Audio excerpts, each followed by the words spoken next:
Welcome, video example 6, Unit 3, Chemistry 1B. Okay, we're going to do a few calculations relating to electrolysis.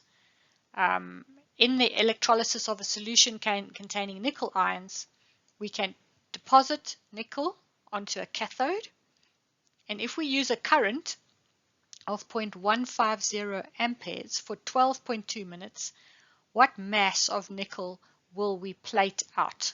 Okay, so this is nickel plating process, is electrolysis of nickel.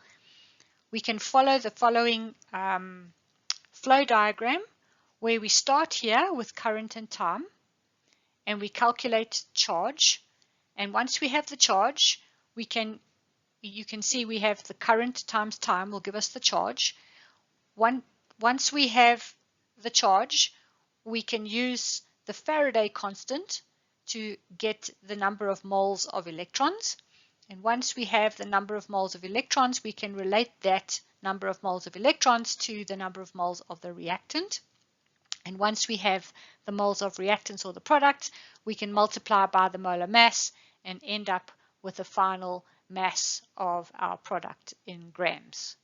Okay, so let's see how this is going to work. All right, so we need to calculate the charge that passes through the cell in 12.2 minutes. All right, so the charge equals the current multiplied by the time. Okay, and remember we need to work with SI units, so we have to convert those minutes to seconds. Okay, so we have 0.15 amperes multiplied by 12.2 minutes multiplied by 60 seconds per minute, so that the minutes are going to cancel in terms of units, and we're going to be left with ampere seconds, which is coulombs. All right, now we have the charge. Let's calculate the number of moles of electrons. Okay, so the number of moles of electrons, we can use the charge multiplied by the Faraday constant. Remember, the Faraday constant is a specific amount of charge per 1 mole of electrons, such that the coulombs cancel and we're left with our answer in moles of electrons.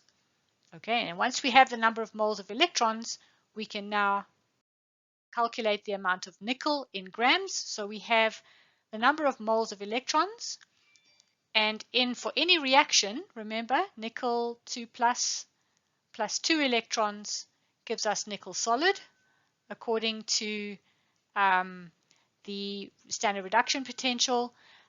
So we then see that for every mole of nickel, we have 2 moles of electrons. Okay, so for 1 mole of nickel, we have 2 moles of electrons.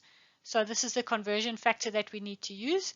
And then this here is the molar mass of the nickel itself.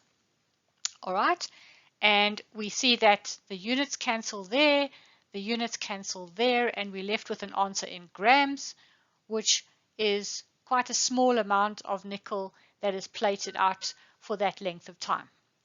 Okay, we can also do the calculation in one step, but I think doing it in small steps so that you show you're working at each stage is much better. So what you see at the bottom here is the start over here where you have the current, okay, and then you have time, and then you have the Faradays, and then you have the mole conversion here. So and then the moles there, and then you have the molar mass, and you end up with the same answer.